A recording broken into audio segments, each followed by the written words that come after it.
Bossing. Yes, Sir Melvin at Sir Bert, isang development o pagbabago.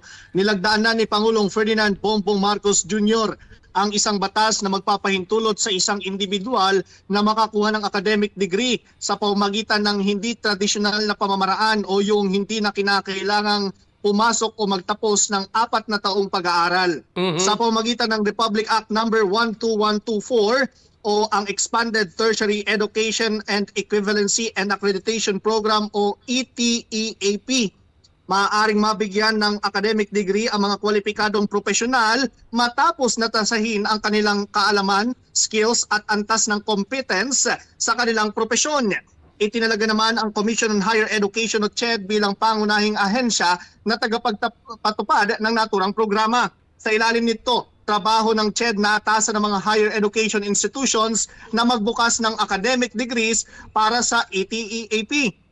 Bubuin rin ng ahensya ang mga panuntunan o standards para sa diversified mode ng pagtasa o assess sa mga aplikante kabilang na ang pagbibigay at pagbawi otoridad sa isang paaralan para ipatupad ang naturang programa. Sa ilalim ng batas, kinakailangan na ang isang aplikante mayroong mahigit 5 taon ng pagtatrabaho sa industriya na gusto nitong kunin na degree program katumbas naman ng pag-aaral. Ang mga Pilipinong naninirahan sa Pilipinas o sa ibang bansa ay dapat na hindi bababa sa 23 taong gulang at nakapagtapos ng programa sa sekundaryang paaralan sa oras ng kanilang aplikasyon.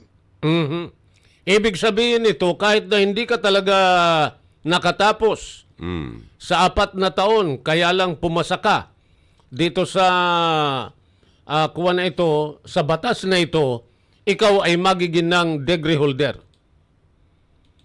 Yes, tama ka, Sir Melvin. Ayon kasi sa batas, kinakailangan mo lamang na pumunta, magtungo, magpa-assess doon sa itatalaga nilang higher education institution o kolehiyo, siguro pribado man ito o pampubliko, para ikaw ay mabigyan ng katumbas na academic degree ng iyong pinagtatrabahunan sa loob ng 5 taon. Kinakailangan lamang, Sir Melvin, syempre tuloy-tuloy yung iyong pagtatrabaho dun sa naturang industriya para makuha mo naman yung degree na gusto mong kunin sa isang kolehiyo.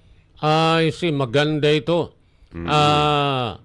At saka, pagkakataon ito nung mga matagal na sa isang larangan, kaya lang hindi niya nakuha na magkaroon ng degree, subalit yung kanyang karanasan, eksperyensya ay talaga namang well-versed na, pwede pala.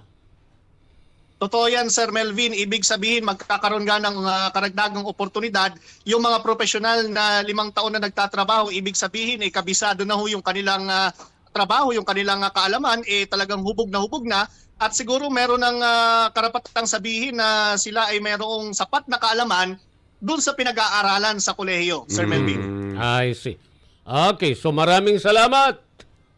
Mabuhay ka, Boss Jerry. Detalye ng balita mula dito sa News Center ng Ringkunada News FM. Ito si Juan Carlos Aguirre, nagbabalita ng tapat, naglilingkod ng sapat.